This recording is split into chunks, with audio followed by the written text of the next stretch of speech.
ಆಕಾಶವಾಣಿ ಬಾಂಧನಿ ಪೂರಕ ಶಿಕ್ಷಣ ಕಾರ್ಯಕ್ರಮ. ಇಂದಿನ ಕಾರ್ಯಕ್ರಮದಲ್ಲಿ ಎನ್ಇಪಿ ಸರಣಿಯಲ್ಲಿ ಶಾಲಾ ಶಿಕ್ಷಣದಲ್ಲಿ ಬರುವ ಮಾರ್ಪಾಡು ಈ ಕುರಿತು ನಿವೃತ್ತ ಐಎಎಸ್ ಅಧಿಕಾರಿಗಳು ಹಾಗೂ ಪ್ರಸ್ತುತ ಶಾಲಾ ಶಿಕ್ಷಣದ ಎನ್ಇಪಿ ಕರ್ನಾಟಕ ಟಾಸ್ಕ್ ಫೋರ್ಸ್ ಕಮಿಟಿಯ ಅಧ್ಯಕ್ಷರಾದ ಎಂ ಮದನಗೋಪಾಲ ಅವರೊಂದಿಗೆ ಸಂವಾದ. ಕೇಳುಗರೆ, ಎನ್ಇಪಿ ಅಂದರೆ ರಾಷ್ಟ್ರೀಯ ಶಿಕ್ಷಣ ನೀತಿ 2020ಕ್ಕೆ ಸಂಬಂಧಪಟ್ಟ ಹಾಗೇನೆ ನಾವು ಪ್ರತಿ ಗುರುವಾರ ನಮ್ಮ ಆಕಾಶವಾಣಿಯ ಬಾಂಧನಿ ಕಾರ್ಯಕ್ರಮದಲ್ಲಿ ಮಧ್ಯಾಹ್ನ 2:35ಕ್ಕೆ ವಿಶೇಷ ಕಾರ್ಯಕ್ರಮ ಸರಣಿಯನ್ನು ಪ್ರಸಾರ ಮಾಡ್ತಾ ಇರೋದು ನಿಮಗೆಲ್ಲ ಗೊತ್ತೇ ಇದೆ. ಈಗಾಗಲೇ ಈ ಕಾರ್ಯಕ್ರಮ ಸರಣಿಯಲ್ಲಿ ಹಲವಾರು ಕಾರ್ಯಕ್ರಮಗಳನ್ನು ತಾವು ಕೂಡ ಕೇಳಿರ್ತೀರಿ. ರಾಷ್ಟ್ರ ಮಟ್ಟದಲ್ಲಿ ಪ್ರಪ್ರಥಮವಾಗಿ ಎನ್ಇಪಿಯ ಅನುಷ್ಠಾನದಲ್ಲಿ ಕರ್ನಾಟಕ ಒಂದಡಿ ಮುಂದೆ ಹೆಜ್ಜೆಯನ್ನು ಇಟ್ಟಿರುವುದು ಕೂಡ ನಿಮಗೆ ಈಗಾಗಲೇ ತಿಳಿದಿದೆ. ಇದರೊಟ್ಟಿಗೆ ನಾವು ಕಾರ್ಯಕ್ರಮ ಸರಣಿಯಲ್ಲಿ ಒಂದು ಮಾತನ್ನು ಹೇಳ್ತಾ ಇದ್ವಿ. ಪ್ರಾಥಮಿಕ ಹಂತದಲ್ಲಿ ಅಂದರೆ ಶಾಲಾ ಶಿಕ್ಷಣ ಹಂತದಲ್ಲಿ ಇದರ ಅನುಷ್ಠಾನಕ್ಕೆ ಸಂಬಂಧಪಟ್ಟ ಹಾಗೆ ಟಾಸ್ಕ್ ಫೋರ್ಸ್ ಸಮಿತಿಯು ಕೂಡ ನೇಮಕ ಆಗಬೇಕು ಅಂತ ಹೇಳ್ತಾ ಇದ್ವಿ. ಈಗಾಗಲೇ ಆ ಒಂದು ಟಾಸ್ಕ್ ಫೋರ್ಸ್ ಸಮಿತಿ ನೇಮಕ ಆಗಿ ಸುಮಾರು 2 ತಿಂಗಳು ಮುಗಿದಿದೆ ಮತ್ತು ಈ ಒಂದು ಟಾಸ್ಕ್ ಫೋರ್ಸ್ ಸಮಿತಿಯಲ್ಲಿ ಹಲವಾರು ಶಿಕ್ಷಣ ತಜ್ಞರನ್ನ ಒಳಗೊಂಡಂತಹ ಒಂದು ತಂಡವೂ ಕೂಡ ಸಿದ್ಧ ಆಗಿದೆ. ಅದರೊಟ್ಟಿಗೆ ಸುಮಾರು 35 ವರ್ಷಗಳ ಹಿಂದೆಯೇ ರೂಪಿತವಾದಂತಹ ನ್ಯಾಷನಲ್ ಎಜುಕೇಷನ್ ಪಾಲಿಸಿಯಲ್ಲಿ ಕೆಲಸವನ್ನು ನಿರ್ವಹಿಸಿದಂಥವರು ಮತ್ತು ಸಾರ್ವಜನಿಕ ಶಿಕ್ಷಣ ಇಲಾಖೆಯಲ್ಲಿ ಆಯುಕ್ತರಾಗಿದ್ದಂಥವರು, ಆರೋಗ್ಯ ಇಲಾಖೆ ಮತ್ತು ಉನ್ನತ ಶಿಕ್ಷಣ ಇಲಾಖೆಯ ಸರ್ಕಾರದ ಕಾರ್ಯದರ್ಶಿಗಳೂ ಕೂಡ ಆಗಿದ್ದಂಥವರು ಮತ್ತು ಕರ್ನಾಟಕ ಸರ್ಕಾರದ ವಿವಿಧ ಇಲಾಖೆಗಳಲ್ಲಿ ಉನ್ನತ ಹುದ್ದೆಯನ್ನು ಅಲಂಕರಿಸಿ ನಿವೃತ್ತರಾದಂತಹ ಹಿರಿಯ ಐಎಎಸ್ ಅಧಿಕಾರಿಗಳಾದ ಎಂ ಮದನ್ ಗೋಪಾಲ್ ಅವರನ್ನು ಪ್ರಸ್ತುತ ಕರ್ನಾಟಕ ಎನ್ಇಪಿ ಶಾಲಾ ಶಿಕ್ಷಣ ವ್ಯವಸ್ಥೆಯ ಟಾಸ್ಕ್ ಫೋರ್ಸ್ ಸಮಿತಿಯ ಅಧ್ಯಕ್ಷರನ್ನಾಗಿ ನೇಮಕ ಮಾಡಲಾಗಿದೆ. ಅವರು ಇಂದು ನಮ್ಮೊಂದಿಗಿದ್ದಾರೆ. ಅವರನ್ನು ಮಾತನಾಡಿಸುವುದರ ಮುಖಾಂತರ ಎನ್ಇಪಿಯಲ್ಲಿ ಏನೆಲ್ಲ ಅಂಶಗಳಿವೆ ಮತ್ತು ಇದಕ್ಕೆ ಸಂಬಂಧಪಟ್ಟಂತಹ ಹಲವಾರು ಪ್ರಶ್ನೆಗಳಿಗೆ ಉತ್ತರ ಕೊಡೋ ಪ್ರಯತ್ನವನ್ನು ನಮ್ಮ ಇಂದಿನ ಕಾರ್ಯಕ್ರಮದಲ್ಲಿ ಮಾಡ್ತಾ ಇದ್ದೀವಿ. ಎಂ ಮದನ್ ಗೋಪಾಲ್ ಅವರೇ, ನಮಸ್ಕಾರ ಹಾಗೂ ಸ್ವಾಗತ. ನಮಸ್ಕಾರ. ಈಗ ಎನ್ಇಪಿ 2020 ಜಾರಿಯಲ್ಲಿ ಬರ್ತಾ ಇದ್ದಾಗಲೇ ಹಲವಾರು ಮಿತ್ಗಳು, ಹಲವಾರು ಸಂಶಯಗಳು ಎಲ್ಲ ಕೇಳಿ ಬರ್ತಾ ಇವೆ. ತಾವು ಟಾಸ್ಕ್ ಫೋರ್ಸ್ ಸಮಿತಿಯ ಅಧ್ಯಕ್ಷರಾಗಿರೋದ್ರಿಂದ ತಮ್ಮ ಅಭಿಪ್ರಾಯದೊಂದಿಗೇನೆ ಈ ರಾಷ್ಟ್ರೀಯ ಶಿಕ್ಷಣ ನೀತಿಗೆ ಸಂಬಂಧಪಟ್ಟಂಥ ಮಾಹಿತಿಯನ್ನು ನಮ್ಮ ಕೇಳೋರಿಗೆ ಕೊಡ್ತಾ ಹೋಗೋಣ. ಮೊದಲನೇದಾಗಿ ನಾನು ಹೇಳ್ಬೇಕಂದ್ರೆ, ಶಿಕ್ಷಣ ಅಂದ ತಕ್ಷಣ ಇದೇನು ಓದು ಬರಹ ಲೆಕ್ಕಾಚಾರ ಅಷ್ಟು ಮಾತ್ರ ಅಲ್ಲ. ಶಿಕ್ಷಣ ಅಂದರೆ ಒಂದು ಮಾನವೀಯ ಮೌಲ್ಯಗಳನ್ನು ಇರುವಂಥ ಒಂದು ವ್ಯಕ್ತಿನೇ ಸೃಷ್ಟಿ ಮಾಡೋದಂತ. ಅದು ವ್ಯಕ್ತಿ, ಕುಟುಂಬ, ಸಮುದಾಯ ಮತ್ತು ಸಮಾಜ, ರಾಷ್ಟ್ರ, ವಿಶ್ವ ಒಂದಕ್ಕೊಂದಕ್ಕೆ ಯಾವ ರೀತಿಯ ಒಂದು ಸಂಬಂಧ ಇದೆ, ಆ ಸಂಬಂಧಗಳನ್ನ ಅರ್ಥ ಮಾಡಿಕೊಂಡು ಒಂದು ಜನರಲ್ಲಿ ಒಂದು ರೀತಿಯ ಒಂದು ಕರುಣೆ, ಒಂದು ರೀತಿಯ ಸಂವೇದನಶೀಲತೆ ಅಂಥ ಒಂದು ಗುಣಗಳನ್ನು ಬೆಳೆಸುವಂಥ ಒಂದು ಪ್ರಕ್ರಿಯೆ ಶಿಕ್ಷಣ. ಶಿಕ್ಷಣ ಅಂತಂದ್ರೆ ಕೇವಲ ಪಠ್ಯ ಪುಸ್ತಕದ ಓದಿಗೆ ಅಷ್ಟೇ ಸೀಮಿತ ಆಗಿರಬಾರ್ದು. ಹೌದು, ಸ್ಪಷ್ಟವಾಗಿ ಇದು ಒಂದು ಗಮನದಲ್ಲಿ ಇಟ್ಕೋಬೇಕಾಗ್ತದೆ. ಮತ್ತೆ ಎರಡನೇದು, ನಾವು ರಾಷ್ಟ್ರೀಯ ಶಿಕ್ಷಣ ನೀತಿ ಅಂದ ತಕ್ಷಣ ಇದು ನೂತನ ಶಿಕ್ಷಣ ನೀತಿ ಅಲ್ಲ. ಹೌದು, ನ್ಯೂ ಎಜುಕೇಶನ್ ಪಾಲಿಸಿ ಅಲ್ಲ, ನ್ಯಾಷನಲ್ ಎಜುಕೇಶನ್ ಪಾಲಿಸಿ. 1986ರಲ್ಲಿ ಆಗಿರುವ ಶಿಕ್ಷಣ ನೀತಿಯಲ್ಲಿ, ಅದಾದ ನಂತರ ಆಗಿರೋ ಯೋಜನಾ ಆಯೋಗದಲ್ಲಿ ಅನೌಪಚಾರಿಕ ಶಿಕ್ಷಣಕ್ಕೆ ಒಂದು ವರ್ಕಿಂಗ್ ಕಮಿಟಿ ಮಾಡಿದ್ರು. ಆ ವರ್ಕಿಂಗ್ ಕಮಿಟಿಯಲ್ಲಿ ನಾನು ಸದಸ್ಯನಾಗಿದ್ದ. ಆ 86ನೇ ಪಾಲಿಸಿಗೆ ಇದೇನೆಂದರೆ, ಮತ್ತೆ 1992 ಆಚಾರ್ಯ ರಾಮಮೂರ್ತಿ ಅವ್ರದ್ದು ರಿವ್ಯೂ ಕಮಿಟಿ ಬಂತು. ಆಚಾರ್ಯ ರಾಮಮೂರ್ತಿ ಅವ್ರನ್ನ ಭೇಟಿ ಮಾಡಲಿಕ್ಕೆ ನಮಗೆ ಅವಕಾಶ ಸಿಕ್ತು. ಇದೇನೆಂದರೆ, ಕೆಲವು ಜನರ ಅಭಿಪ್ರಾಯ ಏನಂದರೆ 2020 ಏನೊಂದು ಈ ನೀತಿ ಬಂದಿದೆ, ಸಡನ್ಲಿ ಆಕಾಶದಿಂದ ಬಂದಿದೆ ಅಲ್ಲ. ಅದು ಇರುವ ಪಾಲಿಸಿಗಳಲ್ಲಿ ಕೆಲವು ತಿದ್ದುಪಡಿ ಮಾಡೋದು, ಮತ್ತು ಇರುವ ಪಾಲಿಸಿಯಲ್ಲಿ ಒಳ್ಳೇದಿದ್ದರೆ ಅದು ಮುಂದುವರ್ಸ್ಕೊಂಡು ಹೋಗೋದು. ಇದು ಸ್ಪಷ್ಟವಾಗಿ, ಯಾಕೆಂದರೆ ಇದು ಯಾವುದೇನು ಶಿಕ್ಷಣ, ಆರೋಗ್ಯ ಮುಂತಾದ ಒಂದು ಈ ಸೋಷಲ್ ಸೆಕ್ಟರ್ಸ್ ಅಂತ ಹೇಳ್ತೀವಿ, ಇಲ್ಲಿ ಯಾವ್ದು ಕೂಡ ಕ್ಲೀನ್ ಸೇಟ್ ಅಲ್ಲ. ಯಾವುದು ಬರ್ದಿದ್ದಾರೆ ಅದರ ಮೇಲೆ ಒಂದು ಕಡೆ ಸ್ವಲ್ಪ ಕರೆಕ್ಷನ್ಸ್ ಮಾಡೋದು ಅಷ್ಟೇ. ಇದು ಒಂದು ಮೊದಲನೇದಾಗಿ ನಾನು ಹೇಳಬೇಕು. ಯಾಕಂದರೆ ಶಿಕ್ಷಣ ನೀತಿ ಹೇಳುವಾಗ ಹೊಸದಲ್ಲದು, ಇದು ರಾಷ್ಟ್ರಕ್ಕೆ ಸಂಬಂಧಪಟ್ಟಿರೋದು. ಇದು ನೇಷನ್ ಸೆಂಟರ್ಡ್ ಪಾಲಿಸಿ ಅಂತ ಹೇಳಿದ್ದಾರೆ. ಇನ್ಸಿಡೆಂಟಲ್ಲಿ 1986ರಲ್ಲಿ, ನಾನು ಕೊಟೇಶನ್ ಇದೆ ನನ್ನ ಕಡೆ, ಆಗಿರೋ ಪಾಲಿಸಿಯಲ್ಲಿ ಕೂಡ ಹೇಳೋದು ಇದೇ ಉದ್ದೇಶ. ಅವ್ರು ಹೇಳಿದ್ದಾರೆ, ವೈ ಡು ವಿ ರಿಕ್ವೈರ್, ಅಲ್ಲಿ ಸ್ಪಷ್ಟವಾಗಿ ಹೇಳಿರೋದು ರಾಷ್ಟ್ರೀಯ ನೀತಿ ನಮಗೆ ಯಾಕೆ ಬೇಕು ಅಂತ ತಿಳಿಸಿದ್ದಾಗ ಅವ್ರು ಹೇಳಿದ್ದಾರೆ, ಇಡೀ ನಮ್ಮ ರಾಷ್ಟ್ರದಲ್ಲಿ ಬೇರೆ ಬೇರೆ ರಾಜ್ಯಗಳಲ್ಲಿ ಬೇರೆ ಬೇರೆ ರೀತಿಯ ಒಂದು ಡಿಸ್ಪ್ಯಾರಿಟೀಸ್ ಇದೆ, ಬೇರೆ ಬೇರೆ ತೊಂದರೆಗಳಿದೆ, ಬೇರೆ ಬೇರೆ ಲೋಪದೋಷಗಳಿವೆ. ಎಲ್ಲ ಸಮಸ್ಯೆಗಳನ್ನ ಅರ್ಥ ಮಾಡಿಕೊಂಡು ರಾಷ್ಟ್ರ ಮಟ್ಟದಲ್ಲಿ ಅದಕ್ಕೊಂದು ರೀತಿಯ ಆದ್ಯತೆ ಕೊಡಬೇಕಂತಿರೋದು ರಾಷ್ಟ್ರೀಯ ಶಿಕ್ಷಣ ನೀತಿ. ಶಿಕ್ಷಣದ ಸಾರ್ವತ್ರೀಕರಣಕ್ಕೆ ಭದ್ರ ಬುನಾದಿಯನ್ನು ಹಾಕುವುದಕ್ಕಾಗಿ ರೂಪಿತವಾದಂತಹದ್ದೇ ರಾಷ್ಟ್ರೀಯ ಶಿಕ್ಷಣ ನೀತಿ. ಅಂದರೆ ಅದು ಸಾರ್ವತ್ರೀಕರಣ ಬರೀ ಇದೀ ಒಂದು ದಾಖಲಾತಿ ಮತ್ತೆ ಹಾಜರಾತಿ ಮಾತ್ರ ಅಲ್ಲ, ಗುಣಮಟ್ಟದ ಸಾರ್ವತ್ರಿಕರಣೆ ಹೌದು. ಅದು ಗಮನದಲ್ಲಿ ಇಟ್ಬೇಕು ನಾವು. ಹೌದು. ಯಾಕಂದ್ರೆ ಗುಣಮಟ್ಟದ ಅದು ಪ್ರೈವೇಟ್ ಶಾಲೆ ಆಗಿರ್ಬೋದು, ಗೌರ್ಮೆಂಟ್ ಏಡೆಡ್ ಆಗಿರ್ಬೋದು, ಸರ್ಕಾರಿ ಶಾಲೆ ಆಗಿರ್ಬೋದು, ಎಲ್ಲ ಶಾಲೆಗಳಲ್ಲಿ ವಿದ್ಯಾರ್ಥಿನಿಯರಿಗೆ ಒಂದು ಗುಣಮಟ್ಟದ ಸಾರ್ವತ್ರಿಕರಣ ಆಗಬೇಕಂತ. ಗುಣಮಟ್ಟದ ಶಿಕ್ಷಣ ಕೊಡುವಂತಹ ಒಂದು ಮೂಲ ಉದ್ದೇಶ ರಾಷ್ಟ್ರೀಯ ಶಿಕ್ಷಣ ನೀತಿಯದ್ದಾಗಿರೋದರೊಟ್ಟಿಗೆ ನೀವು ಆಗ ಮಾತನಾಡ್ತಾ ಇರಬೇಕಿದ್ರೆ ಹೇಳ್ತಾ ಇದ್ರಿ ಆಗಾಗ ಬದಲಾವಣೆಗಳು ಆಗಲೇಬೇಕು ಅಂತ. ನಮ್ಮ ಸಂವಿಧಾನವು ಕೂಡ ಆರಂಭದಲ್ಲಿ ರಚಿತವಾದ ನಂತರದಲ್ಲಿ ಹಲವಾರು ಅಮೆಂಡ್ಮೆಂಟ್ಗಳನ್ನು ನಾವು ನೋಡ್ತಾನೆ ಇದ್ದೀವಿ ಸಂವಿಧಾನದಲ್ಲಿ. ಈಗ ಬರ್ತಾ ಇರುವಂಥದ್ದು ಮೊದಲನೆಯ ರಾಷ್ಟ್ರೀಯ ಶಿಕ್ಷಣ ನೀತಿ ಅಲ್ಲ, ಇದು 3ನೆಯ ರಾಷ್ಟ್ರೀಯ ಶಿಕ್ಷಣ ನೀತಿ. ಇದು ಕೂಡ ನಮ್ಮ ಕೇಳುಗರಿಗೆ ಗೊತ್ತಿರಲಿ. ಹೌದು ಹೌದು. ಮತ್ತೆ ಇನ್ನೊಂದೇನೆಂದ್ರೆ ಕೊಠಾರಿ ಕಮಿಷನ್ ಅವ್ರು ಹೇಳಿರುವ ಬಹಳಷ್ಟು ವಿಷಯಗಳು 66ರಲ್ಲೇನೆ ಅವ್ರು ಹೇಳಿರುವ ವಿಷಯಗಳಲ್ಲಿ ಏನು GDP 6.5% ಇರಬೇಕು ಎಜುಕೇಷನ್ ಅಂತ ಇರೋದು, ಅದೇ ಮತ್ತೆ ಈ ಪಾಲಿಸಿಯಲ್ಲಿ ಕೂಡ ಮೆನ್ಷನ್ ಮಾಡ್ತಾರೆ, ಪ್ರಸ್ತಾಪನೆ ಮಾಡ್ತಾರೆ. ಮತ್ತಿನ್ನೊಂದು ವಿಷಯ ಅಂದರೆ ನಾವು ಹೇಳ್ಬೇಕಾಗಿರೋದು, ಒಂದು ನಾನು ಅಲ್ಲಲ್ಲಿ ಎಲ್ಲೆಲ್ಲಿ ಸ್ವಲ್ಪ ಮನಸ್ಸಿನಲ್ಲಿ ಸಂಶಯಗಳಿದ್ದು ಅದು ಸ್ವಲ್ಪ ದೂರ ಮಾಡಬೇಕು. ಮೊದಲನೇದಾಗಿ ಇದು ಶಿಕ್ಷಣ ನೀತಿ ಇರೋದು ಹಳೆಯ ಶಿಕ್ಷಣ ನೀತಿಗಳಲ್ಲಿ ಅದು ಸ್ಪಷ್ಟವಾಗಿ ಹೇಳಿದ್ದಾರೆ. ಅನ್ಫಿನಿಶ್ಡ್ ಎಜೆಂಡಾ ಅಂದರೆ ಇನ್ನು ಯಾವ್ಯಾವ್ದು ಮುಗಿಯಲಿಲ್ವೋ ಅಂಥ ಕೆಲಸಗಳನ್ನು ನಾವು ಈ ಪಾಲಿಸಿಯಲ್ಲಿ ಮುಂದುವರಿಸ್ಕೊಂಡು ಹೋಗ್ತೀವಿ ಅಂತ ಸ್ಪಷ್ಟವಾಗಿ ಹೇಳಿದ್ದಾರೆ. ಹಾಗೇನೆ ಶಿಕ್ಷಣ ನಿಂತ ನೀರಾಗಬಾರ್ದು ಅಂತ ನಾವು ಹೇಳ್ತೀವಿ. ಇದು ಹರಿಯುವ ನೀರಾಗಬೇಕು, ಕಾಲಕ್ಕೆ ತಕ್ಕ ಹಾಗೆ ಬದಲಾವಣೆಗಳನ್ನು ಅಳವಡಿಸಿಕೊಂಡೇನೆ ನಾವು ಮುಂದುವರಿಬೇಕು ಅನ್ನೋದು ಶಿಕ್ಷಣ ನೀತಿಯ ಉದ್ದೇಶ. ಹೌದು ಹೌದು. ಈಗ ಎರಡನೇದೇನೆಂದರೆ, ಒಂದು ಹೇಳಿರೋದು, ಈಗ 86ರಲ್ಲಿ ಏನೋ ಪಾಲಿಸಿ ಬಗ್ಗೆ ಹಲವಾರು ರಾಜ್ಯಗಳಲ್ಲಿ ಅದರ ಬಗ್ಗೆ ನಾವು ಅನುಷ್ಠಾನ ಮಾಡೋದಿಲ್ಲ ಅಂತ ನಿರ್ಣಯ ತಗೊಂಡಿದ್ರು. ಆಗಲೂ ಕೂಡ ತಗೊಂಡಿದ್ದಾರೆ. ಬಟ್ ಈಗ ಕೂಡ ಅದು ನಿರ್ಣಯ ತಗೊಳ್ತಾರೆ. ನಂತರ ಒಂದು ರೀತಿಯ ಅದರ ಒಳ್ಳೆಯತನ ಏನಿದೆ, ಅದರಿಂದ ಯಾವ ರೀತಿ ಲಾಭ ಆಗ್ತದೆ ರಾಜ್ಯಕ್ಕೆ, ನಮ್ಮ ಜನರಿಗೆ ಅಂದ ತಕ್ಷಣ ಎಲ್ಲ ರಾಜ್ಯಗಳು ಒಪ್ಪೋದು ಅದು ಖಂಡಿತ ಸಾಧ್ಯ. ಅವರ ಮನವರಿಕೆ ಆಗುವವರೆಗೆ ಈ ಒಂದು ಧೋರಣೆ ಇದ್ದೇ ಇರ್ತದೆ, ಅದೇನು ತಪ್ಪೇನಿಲ್ಲ. ಮತ್ತೆ ನನಗೆ ಅನಿಸಿ ಇನ್ನೊಂದೇನೆಂದರೆ, ಇಲ್ಲಿ ಈ ಪಾಲಿಸಿಯಲ್ಲಿ ನಾನು ಸ್ವತಂತ್ರ ಬಂದ ನಂತರ ರಾಷ್ಟ್ರ ಮಟ್ಟದ ಒಂದು ನೀತಿಗೆ ಇಷ್ಟು ಭಾರಿ ಮಟ್ಟದ, ಅಂದರೆ ಇಷ್ಟು ಡಿಟೇಲ್ಡ್ ಆಗಿ ವಿವರವಾಗಿ ಪ್ರತಿಯೊಂದು ಜನಸಮುದಾಯದಿಂದ ಒಂದು ಅವರ ಅಭಿಪ್ರಾಯಗಳನ್ನು ತಗೊಂಡಿರೋ ಪಾಲಿಸಿ ನನ್ನ ಪ್ರಕಾರ ಯಾವ ಪಾಲಿಸಿ ಇಲ್ಲ. ಕ್ಲಾರಿಫೈ ಮಾಡ್ತೀನಿ. ಅಲ್ಲೇನೆಂದರೆ, ಅಲ್ಲಿ 102 ಥೀಮ್ಸ್ ಬಗ್ಗೆ 2.5 ಮಿಲಿಯನ್ 25 ಲಕ್ಷ ಒಂದು ಅದರ ಬಗ್ಗೆ ಒಂದು ಒಪಿನಿಯನ್, ಅಂದರೆ ಅದಕ್ಕೆ ಸಜೆಷನ್ಸ್ ಬಂತು. ಮತ್ತೆ ಸುಮಾರು ಮೋರ್ ದನ್ 8,000 ಗ್ರಾಮ ಪಂಚಾಯತ್ಗಳಿಂದ, ನಗರಾಭಿವೃದ್ಧಿ ಪ್ರಾಧಿಕಾರಗಳಿಂದ, ಅರ್ಬನ್ ಲೋಕಲ್ ಬಾಡೀಸ್ನಿಂದ, NGOಸ್ಗಳಿಂದ ಇಷ್ಟು ವಿವರವಾಗಿ. ಮತ್ತು ಇನ್ನೊಂದೇನೆಂದರೆ ಟಾಸ್ಕ್ಸ್, ಅಂದರೆ ಯಾವುದು ಒಂದು ಗುರಿ ಇಟ್ಕೋಬೇಕಂತ ಅದರ ಬಗ್ಗೆ ಎಲ್ಲ ರಾಜ್ಯಗಳಿಗೆ ತಲುಪಿಸಿದ್ದಾರೆ. ಒಂದೇನೆಂದರೆ, ಇದು ಕೆಲವು ಜನ ಇದು ಕಸ್ತೂರಂಗನ್ ಕಮಿಟಿ ಅಲ್ಲದು. 2015ರಲ್ಲಿ TSR ಸುಬ್ರಹ್ಮಣ್ಯ ಅವರ ಅಧ್ಯಕ್ಷತೆಯಲ್ಲಿ ಒಂದು ಕಮಿಟಿ ಮಾಡಿದರು. 2015 ಇಲ್ಲಿ ನಮ್ಮ ಕೇಳೋರಿಗೆ ಒಂದನ್ನು ಸ್ಪಷ್ಟಪಡಿಸಬೋಣ. ಇದ್ದಕ್ಕಿದ್ದ ಹಾಗೆ 2020ರಲ್ಲಿ ನೇರವಾಗಿ ಬಂದಂತಹ ಯೋಜನೆ ಇದಲ್ಲ. ಸ್ಪಷ್ಟವಾಗಿ ಅದು ತಿಳ್ಕೋಬೇಕು. ಯಾಕಂದ್ರೆ ನಾನು ಇನ್ಸ್ಟಿಟ್ಯೂಷನಲ್ ಮೆಮೊರಿ ಅಂತ ಹೇಳ್ತೀವಿ ನಾವು. ಇನ್ಸ್ಟಿಟ್ಯೂಷನಲ್ ಮೆಮೊರಿ ಅಂದರೆ ಸಾಂಸ್ಥಿಕತೆ ಒಂದು ಹಿಂದೆ ಜ್ಞಾಪಕ ಇಟ್ಕೋಬೇಕಂತ.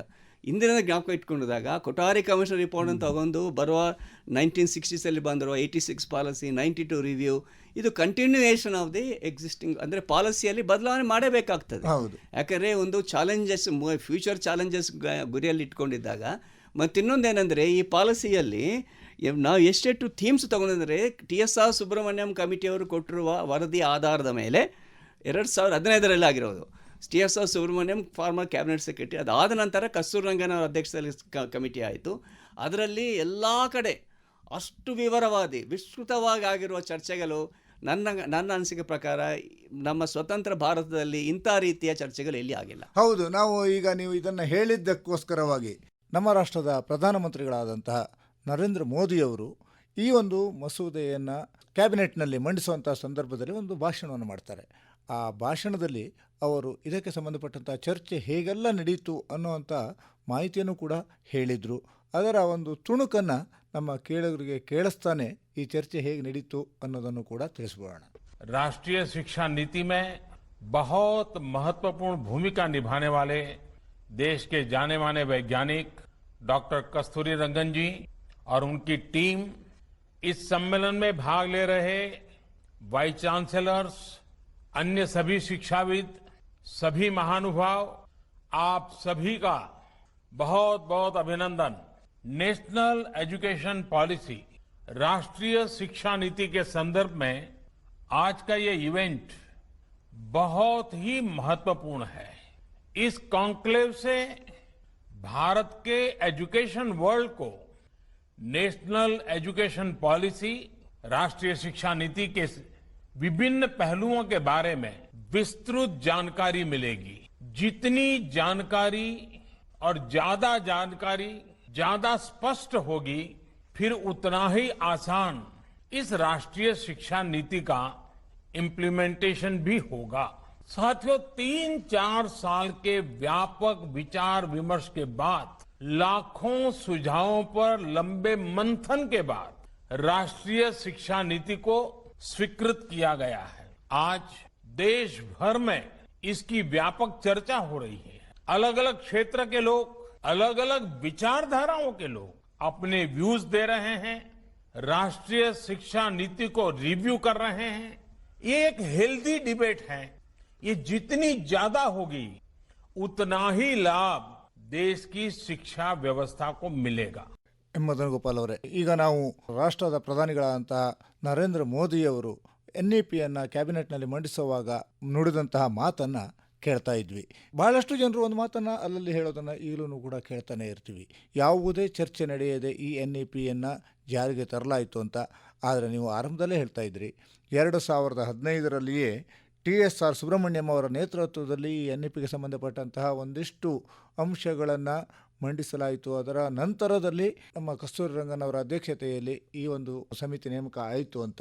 ಹಾಗೆಯೇ ನೀವು ಇನ್ನೊಂದು ಮಾತನ್ನು ಹೇಳ್ತಾ ಇದ್ರಿ, ಸುಮಾರು 25 ಲಕ್ಷಕ್ಕೂ ಹೆಚ್ಚಿನ ಜನರ ಹತ್ತಿರ ಇದಕ್ಕೆ ಸಂಬಂಧಪಟ್ಟಂಥ ಒಪಿನಿಯನನ್ನು ತಗೊಂಡಿದ್ವಿ ಅಂತ. ಅಲ್ಲ, ಗ್ರಾಮ ಪಂಚಾಯತ್ಗಳಿಂದ ಮತ್ತು ಒಂದು ಸಂಬಂಧಪಟ್ಟ ಮುನ್ಸಿಪಾಲಿಟೀಸ್ಗಳಿಂದ, ಕಾರ್ಪೊರೇಷನ್ಗಳಿಂದ, ಮತ್ತು ಒಂದೇನೆಂದರೆ ನಾನು ಹೇಳ್ತೀನಿ, ಕೆಲವು ಜನರ ಅಭಿಪ್ರಾಯ ಯಾವ ರೀತಿ ಮೂಡಿಸ್ತಾ ಇದ್ದಾರೆ ಅಂದರೆ, ಕೆಲವು ಜನರು ತಿಳ್ಕೊಂಡಿದ್ದಾರೆ ಶಿಕ್ಷಣ ಅವರೇ ತಜ್ಞರಂತ.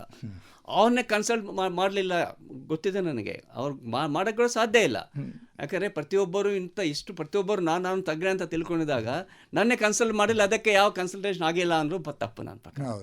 ನೀವು ಫ್ಯಾಕ್ಟ್ಸ್ ನೋಡಿ, ಯಾವ್ಯಾವುದು ಫ್ಯಾಕ್ಟ್ಸ್ ನೋಡಿಕೊಂಡು ಮಾತಾಡಬೇಕು ಯಾವುದಾಗಲಿ. ಇದು ಒಂದು ಅಂದರೆ ಇದು ಒಂದು ಎರಡನೇ ವಿಷಯ. ನಾನೊಂದು ಇದರ ಬಗ್ಗೆ ಒಂದು ಸ್ಪಷ್ಟತೆ ಕೊಡ್ತಾ ಇರೋದು.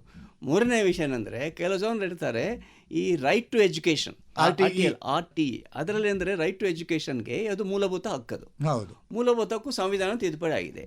ಆವಾಗ ಶಿಕ್ಷಣ ಮಂತ್ರಾಲಯದಲ್ಲಿ ನಾನು ಕೂಡ ಇದ್ದಾವಾಗ ಅದರಲ್ಲಿ ಆಗಿರೋ ಪ್ರಕ್ರಿಯೆಗಳು, ಅದರ ಹಿನ್ನೆಲೆ ಎಷ್ಟು ಚರ್ಚೆ ಆಯಿತು, ಸುಮಾರು ಒಂದು 10-15 ವರ್ಷ ಚರ್ಚೆ ಆಗಿ ಬಂದಿರೋದು ಅದು ಫಂಡಮೆಂಟಲ್ ರೈಟ್ ಅಂತ. ಅದಕ್ಕೆ ಗುಣಮಟ್ಟದ ಒಂದು ಕಾಯ್ದಿರಿಸಿ ಅದರ ಪ್ರಕಾರ ಮಾಡಿರೋದು ಅದೊಂದು ನೀತಿ ಮಾತ್ರ ಅಲ್ಲ, ಅದು ಫಂಡಮೆಂಟಲ್ ರೈಟ್. ಅದು ಮರೆಯೋಕ್ಕಾಗೋದಿಲ್ಲ, ಯಾಕಂದರೆ ಪಾಲಿಸಿ ಇದು.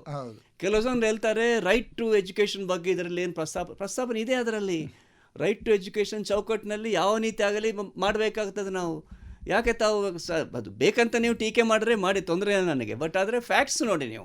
RTE ಅಡಿಯಲ್ಲಿ ಹೇಳುವಂಥದ್ದು ಇರ್ಬೋದು, ಇಲ್ಲ ನಮ್ಮ ಒಂದು ಪಾಲಿಸಿ ಬಂದಂಥ ಸಮಯದಲ್ಲೂ ಸಂವಿಧಾನದ ಪ್ರಕಾರನೇ ನಮಗೆ 6ರಿಂದ 14 ವರ್ಷದ ಕಡ್ಡಾಯ ಶಿಕ್ಷಣವನ್ನು ನಮೂದು ಮಾಡಿಬಿಟ್ಟಿದ್ದಾರೆ. ಹೌದು, ಅಲ್ಲಿ ಏನು ಬದಲಾವಣೆ ಅದು ಅಲ್ಲ. ಅದೇನೆಂದ್ರೆ ಅದು ಮೂಲಭೂತ ಹಕ್ಕು ಸಂವಿಧಾನದಲ್ಲಿರುವುದು. ಹೌದು, ಪಾಲಿಸಿ ಕೆನಾಟ್ ಓವರ್ ರೈಡ್ ಸಂವಿಧಾನದಲ್ಲಿರುವ ಒಂದು ಅಂಶವನ್ನು. ಒಂದು ಪಾಲಿಸಿ ನೀತಿ ಸಂವಿಧಾನ ತಿದ್ದುಪಡಿ ಆಗೋವರೆಗೆ ಯಾರುಗಳು ತಿದ್ದುಪಡಿ ಮಾಡೋದಿಲ್ಲ ಅದು. ಯಾಕಂದರೆ ಶಿಕ್ಷಣ ಮುಂದಿನ ದಿನಗಳಲ್ಲಿ, ಮುಂದಿನ ವರ್ಷಗಳಲ್ಲಿ ನಮಗೆ ಸಮಾಜಕ್ಕೆ ಏನು ಬೇಕು, ವಿದ್ಯಾರ್ಥಿಗೆ ಏನು ಬೇಕು ಅಂತ ಗಮನದಲ್ಲಿ ಇಟ್ಕೊಂಡಿದ್ದಾಗ ಪಾಲಿಸಿ ಯಾವಾಗಲೂ ಚೇಂಜ್ ಆಗಬೇಕಾಗ್ತದೆ. ಯಾಕಂದರೆ 1986 ಇಷ್ಟು ವರ್ಷದ ನಂತರ ಪಾಲಿಸಿ ಬದಲಾವಣೆ ಆಗ್ತಂದರೆ ಬದಲಾವಣೆಗಳ ತಿದ್ದುಪಡಿಗಳು ಮಾಡ್ತಾ ಇದ್ದಾರೆ. ಎಲ್ಲೆಲ್ಲಿ ಹೊಸದು ಸೇರಿಸಬೇಕು, ಹೊಸದಿದೆ. ಹಳೆಯದು ಯಾವುದು ಮುಂದುವರ್ಸ್ಕೊಂಡು ಹೋಗ್ತಾ ಇದ್ದಾರೆ.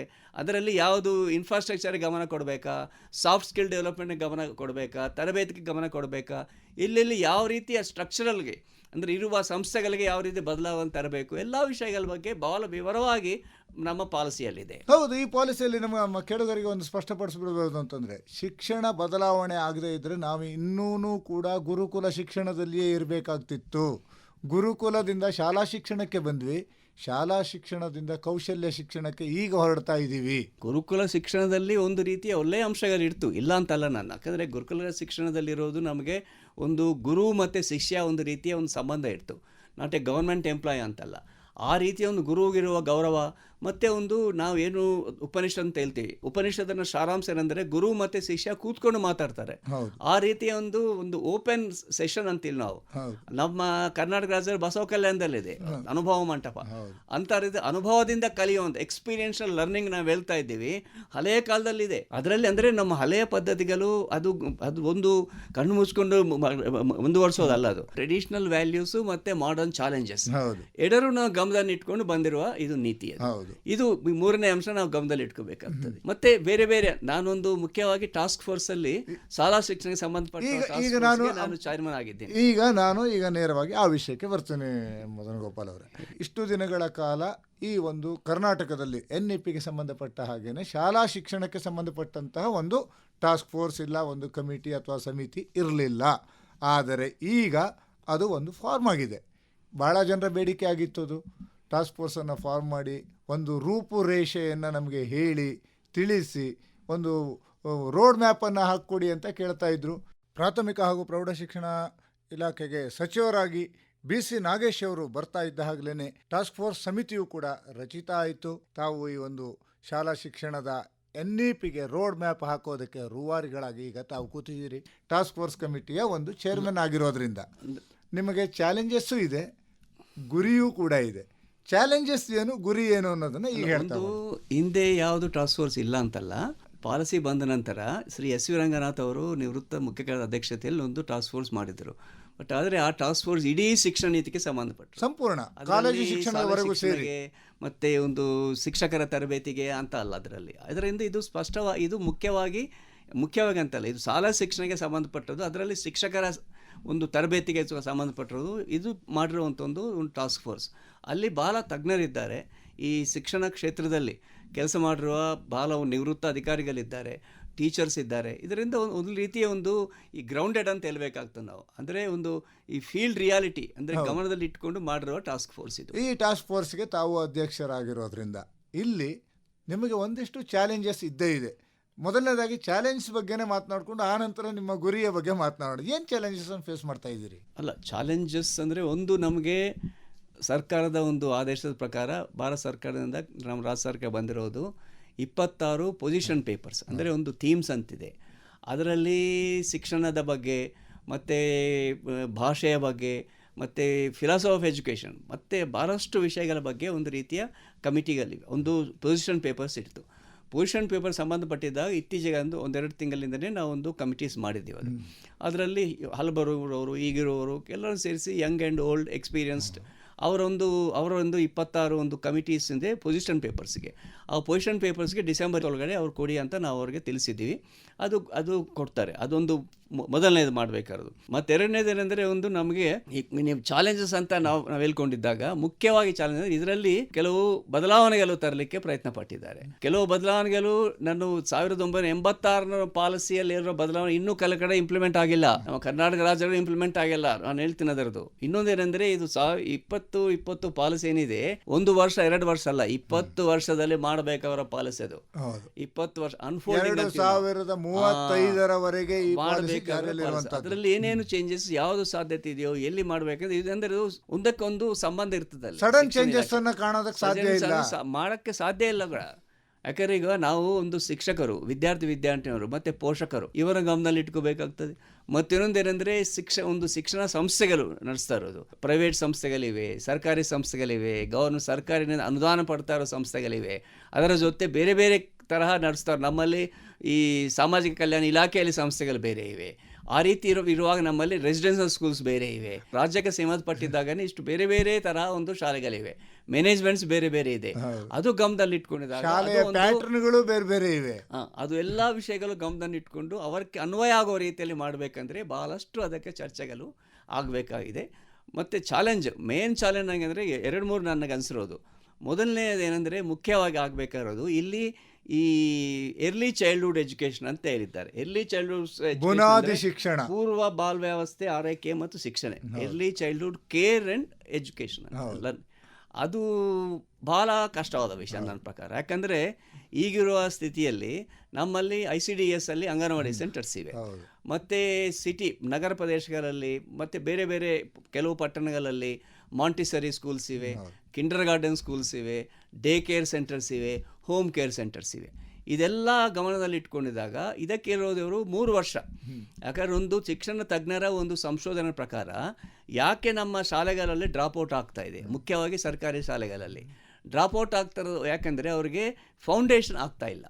ಫೌಂಡೇಶನ್ ಅಂದರೆ ಬೇರೆ ನಮ್ಮ ಪ್ರೈವೇಟ್ ಶಾಲೆಗಳಲ್ಲಿ ಕೆಲವು ಕಡೆ ನರ್ಸರಿ, LKG, UKG ಅಂತೆ 3 ವರ್ಷದ ಒಂದು ಪೂರ್ವ ಶಾಲೆ ಶಿಕ್ಷಣ ಅಂತ ಹೇಳ್ತೀನಿ, ಶಾಲಾ ಪೂರ್ವ school education, preschool education ಅಂತ. ಅದು ನಮ್ಮಲ್ಲಿ ಇಲ್ಲ ಸರ್ಕಾರಿ ಸಂಸ್ಥೆಗಳಲ್ಲಿ.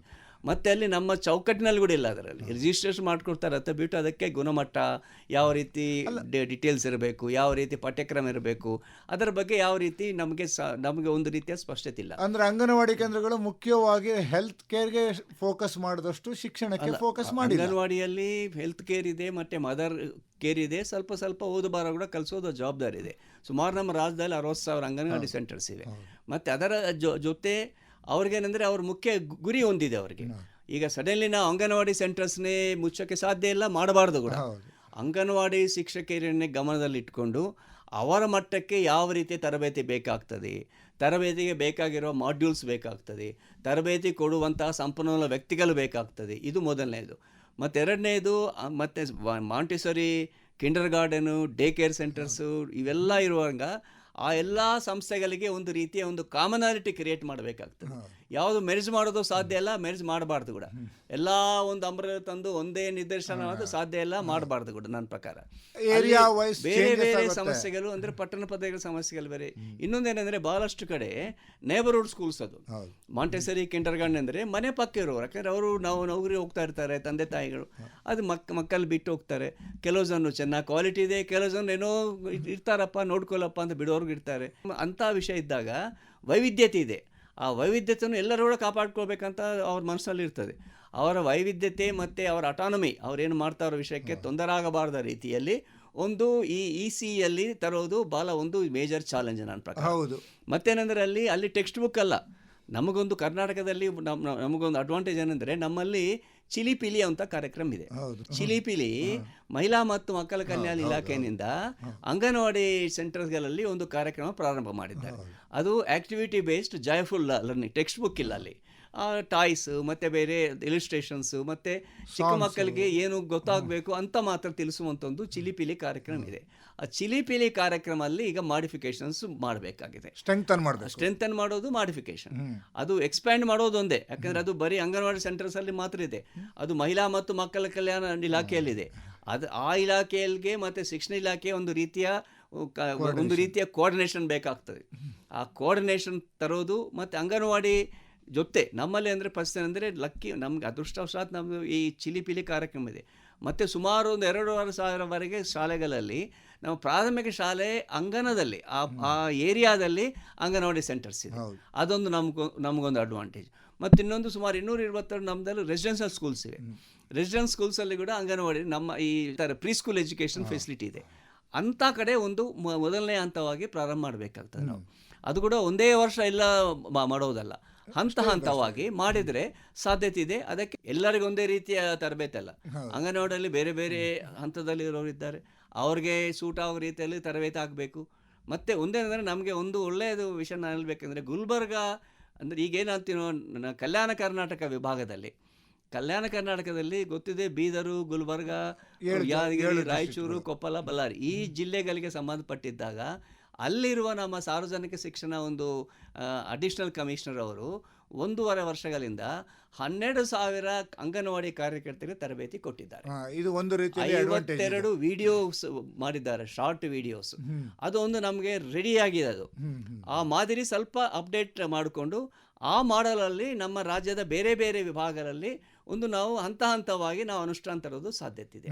ಅದಕ್ಕೆಂದರೆ ಕಲ್ಯಾಣ ಕರ್ನಾಟಕ ಮಾಡಿರೋ ಕೆಲಸದ ಗಮನದಲ್ಲಿ ಇಟ್ಕೊಂಡಿದ್ದಾಗ ಅದು ಮತ್ತು ಈಗಿರುವ ನಾವು ಹೇಳಿದ್ದೀನಿ ಶಾಲೆಯ ಪ್ರಾಂಗಣದಲ್ಲಿರುವಂಥ ಅಂಗನವಾಡಿ ಸೆಂಟರ್ಸ್ಗೆ ಮತ್ತು ಬೇರೆ ನಮ್ಮ ರೆಸಿಡೆನ್ಷಿಯಲ್ ಸ್ಕೂಲ್ಸ್ಗೆ ಮತ್ತು ಪ್ರೈವೇಟ್ ಸಂಸ್ಥೆಗಳಿಗೆ ಒಂದು ರೀತಿಯ ಐ ಕ್ಯಾನ್ ಸೇ ಅಂದರೆ ಅದರ ನಾವು ಹೇಳ್ಬೇಕಾದ್ರೆ ಗುಣಮಟ್ಟ ಇರುವಂಥ ಆ ರೀತಿಯ ಪಠ್ಯಕ್ರಮ ಇರೋ ರೀತಿಯಲ್ಲಿ ತಯಾರು ಮಾಡಬೇಕಾಗುತ್ತೆ. ಇದು ಮೇಜರ್ ಚಾಲೆಂಜ್ ನನ್ನ ಪ್ರಕಾರ. ಮದನ್ ಗೋಪಾಲ್ ಅವರೇ, ಇದು ಮೇಜರ್ ಚಾಲೆಂಜ್ ಅಂತ ಹೇಳಿದರೆ ಇನ್ನಷ್ಟು ಚಾಲೆಂಜ್ಗಳಿವೆ. ಅದರೊಟ್ಟಿಗೆ ಶಾಲಾ ಶಿಕ್ಷಣ ವ್ಯವಸ್ಥೆಯಲ್ಲಿ ಏನೆಲ್ಲ ಬದಲಾವಣೆಗಳಾಗುತ್ತೆ ಅನ್ನೋದನ್ನು ಇಂದಿನ ನಮ್ಮ ಸಮಯ ಕಡಿಮೆ ಇರೋದರಿಂದ ಮುಂದಿನ ಗುರುವಾರದ ಕಾರ್ಯಕ್ರಮದಲ್ಲಿ ನಮ್ಮ ಕೇಳುಗರಿಗೆ ತಿಳಿಸೋಣ. ಸಾರ್ವಜನಿಕರು ಇರ್ಬೋದು, ಶಿಕ್ಷಕರು ಇರ್ಬೋದು, ಇಲ್ಲ ಯಾವುದೇ ವ್ಯಕ್ತಿ ಈ ಒಂದು ಶಿಕ್ಷಣ ನೀತಿಯಲ್ಲಿ ಈ ಥರದ್ದನ್ನು ಮಾಡಬಹುದಾ, ಚೇಂಜಸ್ಸನ್ನು ತರಬಹುದಾ ಅಂತ ಏನಾದರೂ ನಿಮಗೆ ಸಲಹೆಯನ್ನು ಕೊಡೋದಿದ್ದರೆ ಅವರು ಏನಾದರೂ ಕೊಡೋದಕ್ಕೆ ಅವಕಾಶ ಇದೆಯಾ?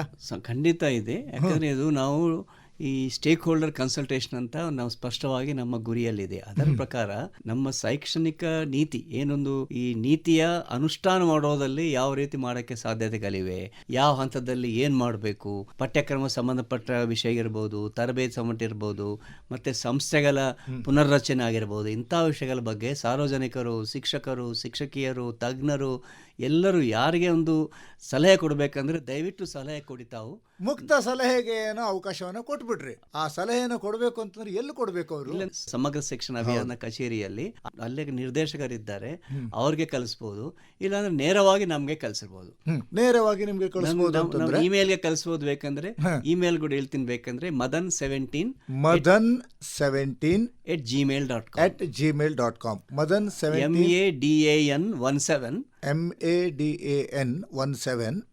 MADAN17@gmail.com ಇಲ್ಲಿ ದಯವಿಟ್ಟು ತಮ್ಮ ಸಲಹೆ ಸೂಚನೆಗಳು ನಮಗೆ ಕಳಿಸಿ ಅದ್ರ ಬಗ್ಗೆ ಸೆಪರೇಟ್ ನೋಟ್ ಆಗಿದ್ರೆ ನೋಟ್ ಆಗಲಿ ಕಳಿಸಿ ನಮಗೆ. ಅದರ ಒಂದು ಡಿಸ್ಕ್ರಿಪ್ಟಿವ್, ಒಂದು ಕನ್ಸ್ಟ್ರಕ್ಟಿವ್ ಆಗಿ ಸಲಹೆಗಳ ಅನುಷ್ಠಾನಕ್ಕೆ ಸಂಬಂಧಪಟ್ಟು ಕಳಿಸಿದ್ರೆ ಖಂಡಿತ ಅದು ಗಮನದಲ್ಲಿ ಇಟ್ಕೊಳ್ತೀವಿ ನಾವು. ಯಾಕಂದರೆ ಇದು ಮಾಡ್ತಾ ಇರೋದು ಸಮಾಜಕ್ಕೋಸ್ಕರ, ವಿದ್ಯಾರ್ಥಿಗೋಸ್ಕರ, ಪೋಷಕರಿಗೆ ಗಮನದಲ್ಲಿ ಇಟ್ಕೊಂಡು ಮಾಡಬೇಕಾದ ಕೆಲಸ ಇದು ಫ್ಯೂಚರಿಸ್ಟಿಕ್ ಅಂತ ಹೇಳಿದಾಗ ಎಲ್ಲರ ಒಂದು ಸಹಭಾಗಿಗಳಾಗಿದ್ದರೆ ಇಂಥ ಒಂದು ನೀತಿ ಯಶಸ್ವಿಯಾಗಿ ಅನುಷ್ಠಾನ ಮಾಡೋಕ್ಕೆ ಸಾಧ್ಯ ಆಗ್ತದೆ. ನಿಮ್ಮನ್ನು ಕೇಳಲಿಲ್ಲ ಅಂತ ಯಾರಾದರೂ ಹೇಳ್ತಾ ಇದ್ದರೆ ಈಗ ನಿಮ್ಮನ್ನು ಕೇಳ್ತಾ ಇದ್ದೀವಿ. ನಿಮ್ಮ ಸಲಹೆಯನ್ನು ಕೂಡ ಸೇರಿಸ್ಕೊಳ್ಳೋದಕ್ಕೆ ಸಾಧ್ಯ ಆಗುತ್ತೆ. ನಿಮ್ಮ ಯಾವುದೇ ರೀತಿಯ ಸಲಹೆಗಳಿರ್ಬೋದು, ಇಲ್ಲ ನೀವು ಮಾಡ್ತಿರೋ ತಪ್ಪು ಅಂತಲೇ ಬೇಕಿದ್ರು ಹೇಳಿ, ಯಾವುದೇ ರೀತಿಯ ಸಮಸ್ಯೆ ಇಲ್ಲ. ತಪ್ಪು ಸರಿಗಳನ್ನು ಚರ್ಚಿಸುವುದಕ್ಕೆ ವೇದಿಕೆಯನ್ನು ಕಲ್ಪಿಸ್ಕೊಡ್ತಾ ಇದ್ದೀರಿ. ಆ ವೇದಿಕೆಯನ್ನು ಸರಿಯಾಗಿ ಉಪಯೋಗಿಸ್ಕೊಳ್ಳಿ ಅನ್ನೋ ಆಶಯದೊಂದಿಗೆ ನಮಸ್ಕಾರ, ಧನ್ಯವಾದ. ನಮಸ್ಕಾರ. ಕೇಳುಗರೆ, ಮದನ್ ಗೋಪಾಲ್ ಅವರು ಟಾಸ್ಕ್ ಫೋರ್ಸ್ ಸಮಿತಿಯ ಅಧ್ಯಕ್ಷರು ಹೇಳ್ತಾ ಇದ್ದಂಥ ಮಾತನ್ನು ಕೇಳಿದಿರಿ. ಸಲಹೆ ಸೂಚನೆ ಕೊಡೋದಕ್ಕೆ ಮುಕ್ತ ಅವಕಾಶವನ್ನು ಕೊಟ್ಟಿದ್ದಾರೆ. ಹಾಗೆಯೇ ನೀವು ಈ ಕಾರ್ಯಕ್ರಮವನ್ನು ಇನ್ನೊಮ್ಮೆ ಕೇಳಬೇಕು, ಇಲ್ಲ ಬೇರೆಯವರೊಟ್ಟಿಗೆ ಇದನ್ನು ಹಂಚ್ಕೋಬೇಕು ಅಂತಂದರೆ ನೀವು ಆಲ್ ಇಂಡಿಯಾ ರೇಡಿಯೋ ಬ್ಯಾಂಗ್ಳೂರು ಯೂಟ್ಯೂಬ್ನಲ್ಲಿ ಇದು ಲಭ್ಯ ಇದೆ. ಇದನ್ನು ಎಲ್ಲರೊಟ್ಟಿಗೆ ಹಂಚ್ಕೋತೀರಿ ಅನ್ನೋ ಆಶಯದೊಂದಿಗೆ ಮತ್ತೆ ಪುನಃ ಮುಂದಿನ ಗುರುವಾರ ಇನ್ನಷ್ಟು ಮಾಹಿತಿಯೊಂದಿಗೆ ನಿಮ್ಮನ್ನು ಭೇಟಿ ಮಾಡ್ತೀವಿ. ನಮಸ್ಕಾರ. ಎನ್ಇಪಿ ಸರಣಿಯಲ್ಲಿ ಇದುವರೆಗೂ ಶಾಲಾ ಶಿಕ್ಷಣದಲ್ಲಿ ಬರುವ ಮಾರ್ಪಾಡು ಈ ಕುರಿತು ನಿವೃತ್ತ ಐಎಎಸ್ ಅಧಿಕಾರಿಗಳು ಹಾಗೂ ಪ್ರಸ್ತುತ ಶಾಲಾ ಶಿಕ್ಷಣದ ಎನ್ಇಪಿ ಕರ್ನಾಟಕ ಟಾಸ್ಕ್ ಫೋರ್ಸ್ ಕಮಿಟಿಯ ಅಧ್ಯಕ್ಷರಾದ ಎಂ ಮದನಗೋಪಾಲ ಅವರೊಂದಿಗೆ ಸಂವಾದ ಕೇಳಿದ್ರಿ. ಪ್ರಸ್ತುತಿ SR